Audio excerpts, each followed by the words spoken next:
안녕하세요. 초등학교에서 아이들을 가르치고 있는 교사 배민지입니다. 앞에 보이시는 지문, 홍채, 손글씨, 혹시 공통점이 보이시나요? 네, 맞습니다. 과학기술의 발달로 우리는 앞의 세 가지를 활용하여 사람들을 구별합니다. 구별할 수 있다는 것은 사람마다 제각기 다른 지문, 홍채, 손글씨를 가지고 있다는 뜻이기도 합니다. 오늘은 그중 나만이 쓸 수 있는 나만의 아름다운 손글씨, 캘리그라피에 대하여 짧게 이야기해보고자 합니다. 캘리그라피라는 단어 들어보신 적 있으신가요? 캘리그라피는 아름다운 서체라는 뜻의 그리스어인 칼리그라피아에서 유래되었습니다. 칼리는 아름다움, 그라피는 쓰기라는 단어의 합성어인데요.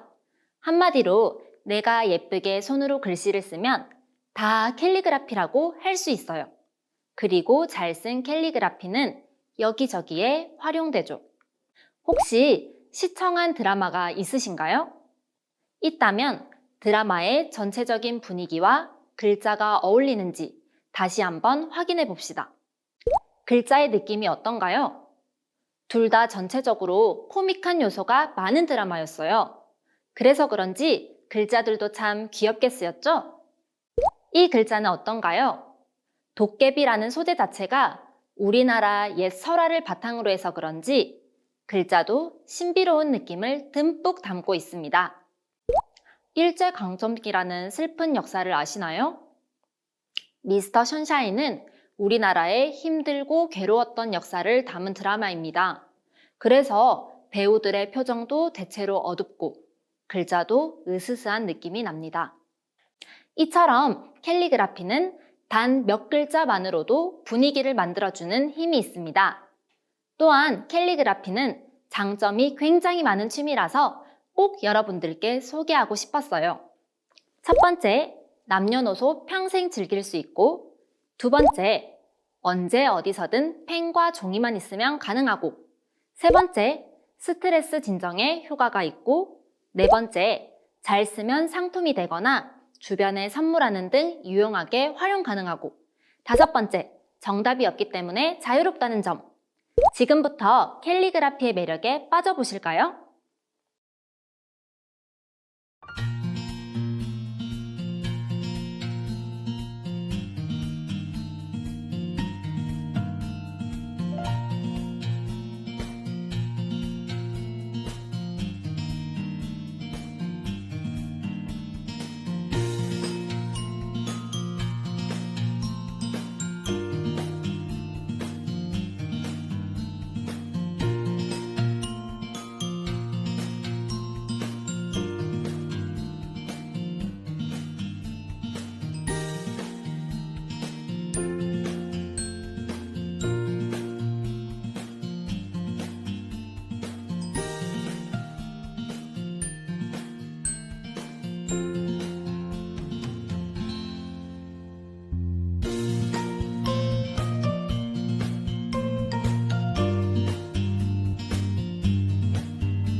캘리그라피 중에서도 우리는 한글 캘리그라피를 함께 해보려고 합니다.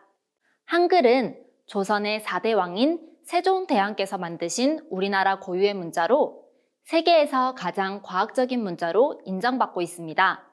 한글은 소리 글자이기 때문에 현재 어떤 나라에서 살고 있든 어떤 언어를 사용하고 있든 여러분의 이름을 한글로 쓸 수 있죠. 세종대왕과 한글의 우수성은 이미 잘 알고 있을 테니 지금 이 시간에는 한글 캘리그라피를 쓰는 방법에 대해 배우고 직접 써서 작품을 완성해 보겠습니다.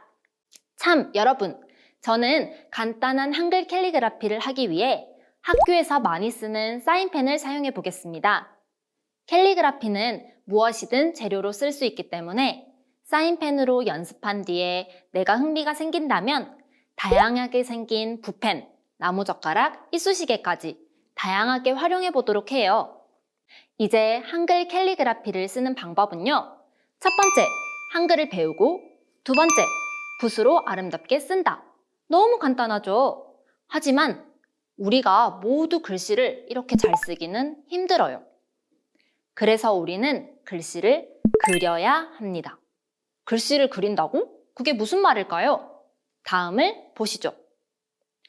왼쪽과 오른쪽 글에는 크게 차이점이 4가지 있는데 잠시 화면을 멈추고 찾아보시겠어요?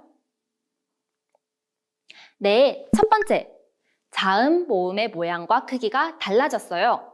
인쇄했을 때 기역, 니은, 디귿이 이런 모양이라면 손으로 썼을 때는 다양한 모양이 될 수 있습니다. 두 번째, 글자들의 크기가 다 달라요. 내가 강조하고 싶은 단어가 있다면 그 부분만 크게 써봅니다. 세 번째, 첫째 줄과 둘째 줄이 퍼즐 맞춘 듯 끼워져 있습니다. 테트리스 같죠?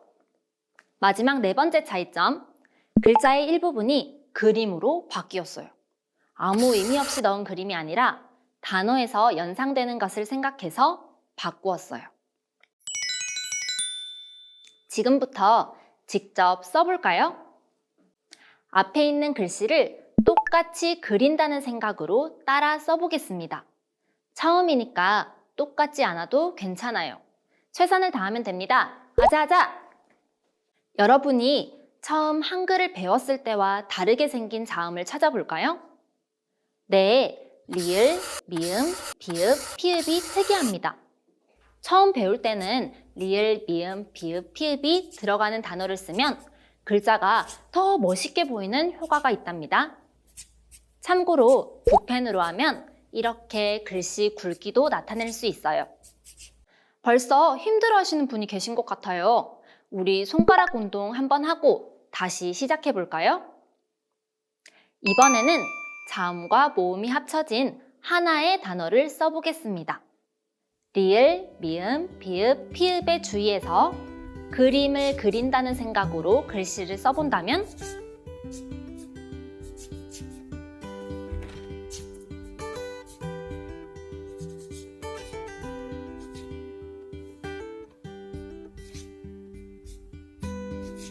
와! 처음 썼는데도 멋있지 않나요?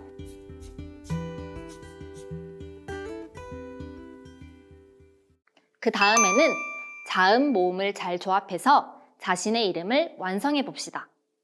어려우면 화면을 정지한 후 방탄소년단 이름을 먼저 따라 써보고 자신의 이름에 도전해 보세요.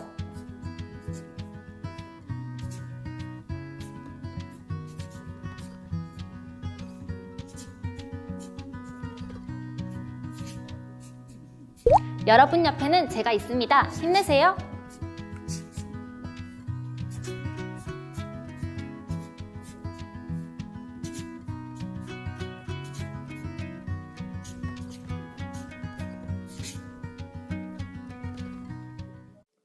한글 캘리그라피 쓰는 법을 조금은 아시겠죠? 나 좀 쓰는데? 하시는 분은 화면을 잠시 멈춰서 다음 문장들도 따라 써보세요. 나중에 엽서에 쓰기 좋은 문구들입니다. 본격적으로 오늘의 활동을 시작해 보겠습니다. 두둥! 이름시 만들기. 여러분, 이행시, 삼행시, 사행시 들어보셨나요? 예를 들어 방탄이라는 이름이 있을 때 방긋 웃는 그 모습에 반했는데 탄탄한 실력까지 멋있어. 이렇게 같은 글자로 시작하는 다른 단어를 찾아 짧은 이야기를 만드는 것입니다. 예시를 몇 개 더 볼까요? 쉽게 만드는 방법이 3가지가 있습니다. 첫 번째, 이름으로 시작하는 단어를 생각해서 모두 쓴 뒤에 선택합니다. 이때 이름과 관련 있는 단어들이면 좋습니다. 저는 지민 이름을 보니 지구, 지우개, 지하철, 민들레, 민속놀이 등이 생각났어요.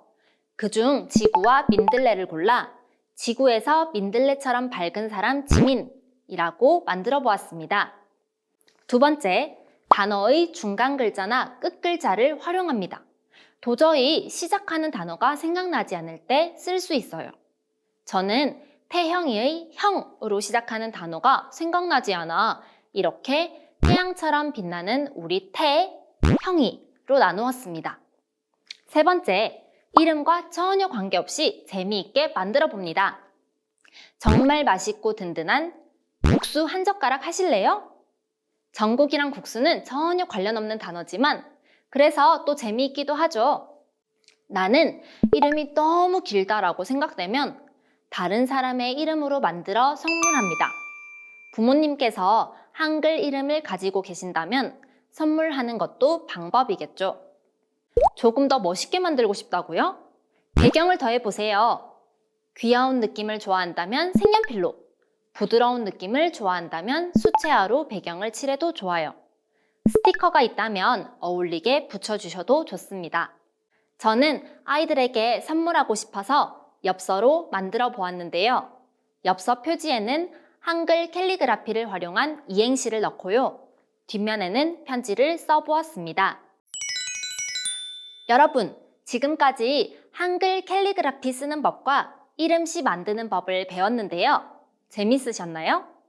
너무 빨리 배워서 힘들진 않으셨나요? 숨 잠시 고르시고 이제 숙제가 나갑니다. 바로바로 한글 캘리그라피를 이용하여 이행시 쓰기. 먼저 나는 너무 어렵다 하시는 분들을 위한 숙제. 오늘 배운 예시 중에 하나를 선택해서 따라 써주세요. 정성을 다하면 충분히 할 수 있습니다. 나는 캘리그라피가 좀 재밌는데? 하시는 분들을 위한 숙제. 이름을 하나 선택하여 직접 이행시를 만들어 보세요. 예시는 다시 한번 보여드릴게요. 둘 중에 하나 선택해서 완성하신 후 과제를 올려주세요. 모두 할 수 있습니다.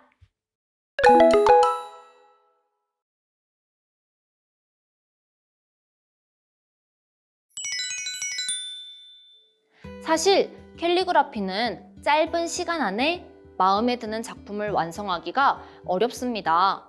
하지만 남녀노소 평생 즐길 수 있는 좋은 취미니까요. 조금 더 알아보고 싶은 마음이 생기셨다면 인터넷에 자료가 많으니까 찾아보시고 따라해보세요. 꼭 기억해주세요. 연습할수록 캘리 실력은 쑥쑥 자랍니다. 짧은 시간이었지만 만나서 반가웠어요. 지금까지 배민지였습니다.